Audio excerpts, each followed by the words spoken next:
자막이 필요하신 분은 화면을 참고해주세요. 호미가 아마존에서 정말 인기. 여러분들의 구독과 좋아요는 큰 도움이 됩니다. 안녕하십니까, 윤명혁입니다. 도시의 형성은 지구온난화에 직접적인 영향을 주게 되는데요. 여기서 제가 주장하고 싶은 것은 바로 플라스틱의 탄생입니다.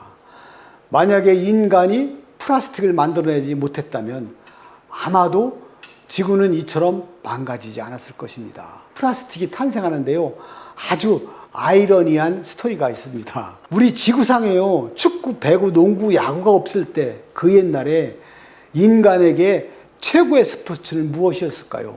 바로 당구입니다. 우리가 서부 영화를 보게 되면요, 등장한 배우들이 권총을 차고 시가를 물고 창고에서 당구 치는 장면을 봤을 것입니다. 그런데 그 당시 당구공을 무엇으로 만들었냐면요, 전부 코끼리의 상아로 만들었던 것입니다. 코끼리가 매년 1년에 30만 내지 40만 마리가 죽어야 했습니다. 그러자 세계 최고의 신문사인 뉴욕 타임스지는요, 공익에 기여한다는 정신으로 코끼리의 상아로 만든 것과 똑같은 당구공을 다른 소재로 만드는 사람에게 큰 상금을 수여한다는 공고를 내게 되는데요. 과학이 그리 발전하지 못했을 때라서 누가 감히 도전을 못하고 있을 때 독일에서 미국으로 이민을 온 인쇄공으로 일하고 있던 존 웨슬리 하야트라는 청년이 면직물과 질산을 이용하여 실험을 한 결과 상황에 따라 모양을 마음대로 바꿀 수 있는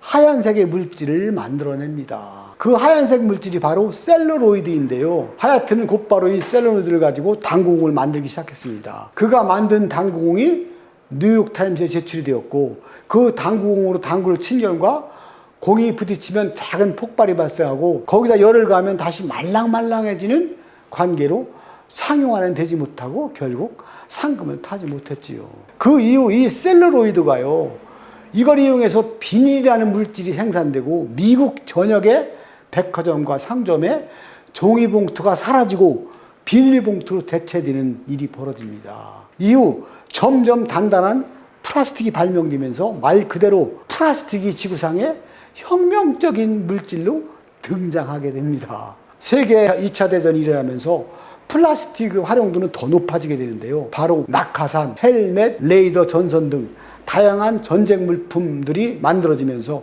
플라스틱의 활용도가 전 세계적으로 입증되는 계기가 됩니다. 가볍다, 값이 저렴하다, 썩지 않는다, 형질을 마음대로 바꿀 수 있다, 이런 것으로요, 우리 수저는 물론 기본적인 식기 전체가 플라스틱으로 바뀌었으며 일반 생활용품의 대부분이 플라스틱으로 바뀌는 시대를 맞게 되는 것이죠.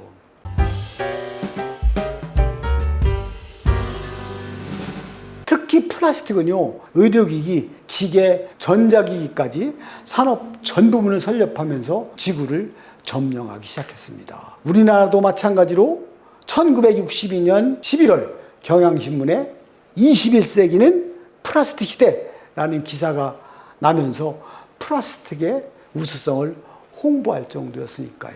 불과 반세기도 안 지나서 우리 인간들은 플라스틱의 공해 속에서 지구는 병들어갔던 것입니다.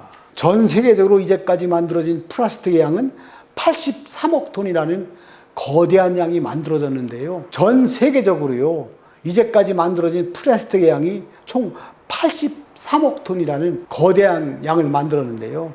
이 중에서 사용된 플라스틱의 양은 불과 25억 톤에 불과하고요. 재활용된 플라스틱의 양은 6억 톤 정도고, 소각된 플라스틱의 양도 8억 톤밖에 되지 않아 지구상에 방치되어 있는 플라스틱의 양이 무려 49억 톤이라는 것입니다. 이들은 썩지도 않고 환경오염과 발암물질을 발산하면서 바다에서 땅 위에서 그대로 방치되어 있다는 것, 그 점을 잊지 말아야 합니다. 더 중요한 것은요, 미세 플라스틱과 환경 호르몬입니다. 플라스틱은 태양열을 받으면 미세 플라스틱으로 갈라지는데요. 특히 바다나 강물에 떠 있는 플라스틱은요, 태양 빛을 받으면요, 급격하게 미세 플라스틱으로 분해되면서요. 미세 플라스틱을 먹은 물고기를 우리 인간들도 먹게 되면 미세 플라스틱에 노출되는 겁니다. 최근 연구 결과에 의하면 미세 플라스틱 노출 섭취가 자폐의 원인이 된다는 무서운 결과도 있기 때문에요. 플라스틱 용기, 장난감 정말 아이들에게 무서운 물건이라는 사실을 인지하시기 바랍니다. 2021년 서울대학교 병원 소아정신과 김북년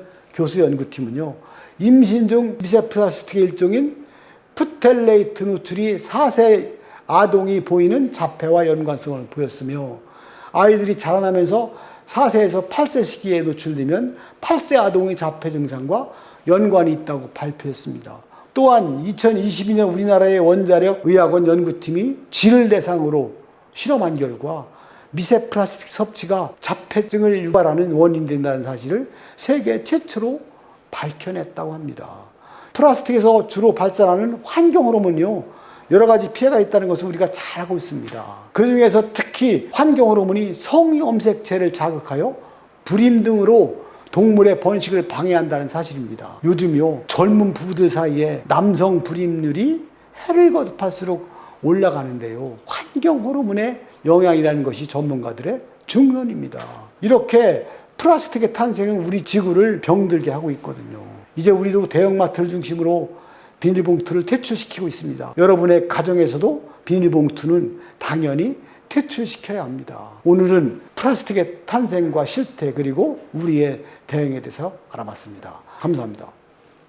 수고하셨습니다. 편안한 밤 보내세요.